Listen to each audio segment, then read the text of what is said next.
In April of 2010, my mother found my sister unresponsive at her home. I was having pain in my hip and went to see the doc, and he said, let's take an x-ray, find out what's going on. Long story short, it turned out that my hip was completely degenerated. According to the CDC, healthcare professionals saw 1.2 billion patients between 2009 to 2010, and the number is growing every year. In an 11-month period, 3 different members of my family were infected by healthcare-associated infections in 3 different hospitals in 3 different states. And at the end of that 11-month period, our son Joshua, who was 27 years old, wound up dying from a gram-negative infection that he caught from his care. Unfortunately, 1.7 million people contract infections and 99,000 die every year. That's 271 deaths every day from infections alone, more than breast cancer and automobile accidents combined. It's the 3rd leading cause of death in America. The CDC says infections cost the healthcare industry approximately $20 billion a year. The medical air crisis is not new news, and it affects every hospital across the country.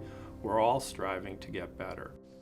One means to get better is seeking out stories and experiences of patients and family members. That's why you guys are so desperately needed here. Let's not forget, we've done some neat things, and we need to, as we receive. The Patient and Family Advisory Council is a committee where patients partner with doctors, nurses, and administrators, all to help improve the safety and quality of hospital care. So through the diagnostic testing and everything, they decided that she needed to have open heart surgery. She was a type 2 diabetic. She was on dialysis, so she had end-stage renal disease. And so rolling through the door, her caregivers would have known and should have known that she was a high risk for a lot of what in the hospital environment are considered never events. The patients are telling you what went wrong or what could be done better. Your hospital's going to be better and you're going to have less problems. One of the key components, I think, in cracking the code around safety and quality is having human factors, high reliability, transparency, and patient and family advisory councils for quality and safety. The surgeon was extremely helpful. Not only did it make me feel better, but he calmed my wife's fears as well. We received a book from the surgeon telling us how this was going to be done, what to expect. He answered every single question that we had. You need transparency. You need to be able to have your organization share outcomes, not only the good ones, but the ones that aren't so good. I got on the internet and I found out that the same thing had been happening over and over again, and it wasn't uncommon. These infections occur all over the country, all over the world, at a ridiculously unnecessary rate. She never came out of the surgical intensive care unit. She never came off the ventilator. I think there were folks that had a lot of opportunities along the way to care for my sister, to see her as a person that is high risk for all of these things. How do we get her nutrition up? How do we make sure we turn her? Mama would tell them she can't sit all day like this. They ignored what the family's telling you. What we hear now from patients is we're going to hold you accountable for improving. It's not so much we're going to hold you accountable for what happened in the past, for that harm you did to us. It's shifting to we're going to hold you accountable for, learning from what happened and improving. The goal of the Patient and Family Council is to guide your system towards solutions.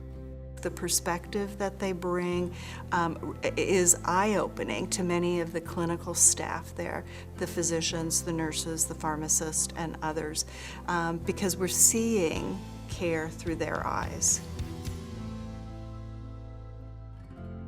I really don't feel that they cared about her, and I wanted them to see her. I wanted them to, We all go into healthcare for a reason, because we want to serve patients. And when we create those connections so that it is a personal connection with the patients that we serve as caregivers, that comes back to us many times full. All of that information up front, because not only the surgeon but the hospital were thinking in terms of patient support, information, including the family in the process, it just made it so much easier. The Advisory Council's goal is to make a hospital stay less stressful. Their scope goes well beyond the amenities. They address anything from literature to safety and care procedures. They want to be heard, and they want to know that you're going to learn from their experience. So being heard has a purpose. You're going to use what you hear from them to make sure it doesn't happen again. They have so much to share and so much information that we're a better system and we're a better organization because the patient and family members are around the table. I'm Armando Nahum, patient advocate and principal of H2PI. On behalf of VHA, I encourage you to contact us on how you can implement a patient and family advisory council for quality and safety in your facility.